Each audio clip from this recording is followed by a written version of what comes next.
हिंदू धर्म में शरद पूर्णिमा का खास महत्व है। शरद पूर्णिमा को कोजोगार पूर्णिमा और रास पूर्णिमा भी कहा जाता है। इस दिन विधि विधान से व्रत रखा जाता है और माँ लक्ष्मी की पूजा की जाती है। मान्यता है कि इस दिन देवी लक्ष्मी का अवतार हुआ था और माँ लक्ष्मी इस दिन धरती पर भ्रमण करती हैं। धन प्राप्ति के लिए यह दिन बेहद शुभ माना जाता है, इसलिए इस दिन व्रत रखा जाता है और माता लक्ष्मी का और भगवान विष्णु की पूजा की जाती है। पूर्णिमा की व्रत कथा इस प्रकार से है। कहा जाता है कि किसी नगर में एक साहूकार रहता था जिसकी 2 बेटियां थीं। साहूकार की दोनों ही बेटियां पूर्णिमा के दिन व्रत रखती थीं।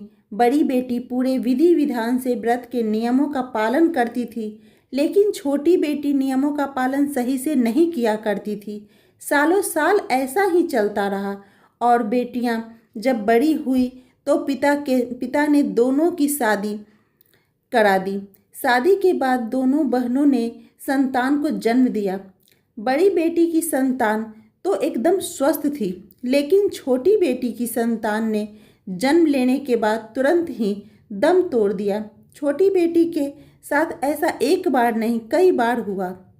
बार बार हो रही संतान की मौत से परेशान होकर छोटी बेटी ने एक ब्राह्मण को अपनी तकलीफ बताई और समाधान पूछा। ब्राह्मण ने छोटी बेटी से कुछ प्रश्न किए। इसके बाद ब्राह्मण ने कहा कि तुमने पूर्णिमा का व्रत तो रखा, लेकिन नियमों का पालन करने में बहुत लापरवाही करती थी। इसी का नतीजा है कि तुम्हें व्रत का फल नहीं मिल रहा है।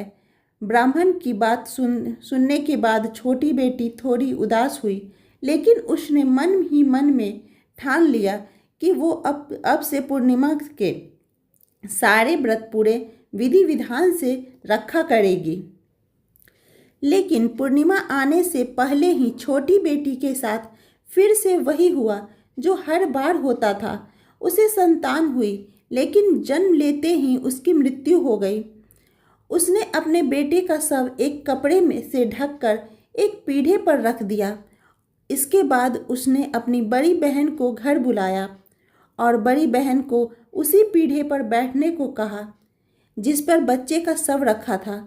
बड़ी बहन पीढ़े पर बैठने ही वाली थी, तभी उसके लहंगे का एक हिस्सा बच्चे से स्पर्श होता है और बच्चा जी उठता है और रोना शुरू कर देता है। यह देख बड़ी बहन घबरा जाती है और छोटी बहन को डांटते हुए कहती है कि उस पर अभी बच्चे की हत्या का कलंक लग जाता।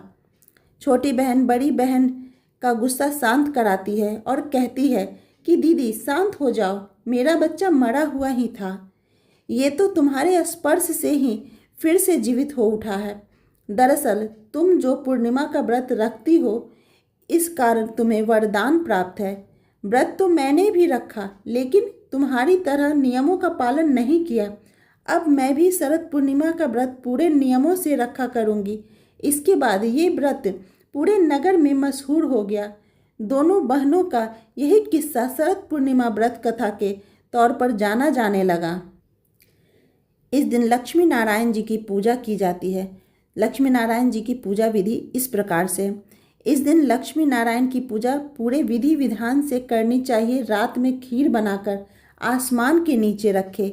माना जाता है कि चंद्रमा की चांदनी खीर पर पड़ने से खीर में औषधीय गुण आ जाते हैं। दूसरे दिन सुबह स्नान करके खीर का भोग अपने घर के मंदिर में लगाएं। इस खीर का प्रसाद कम से कम 3 ब्राह्मण को बांटे।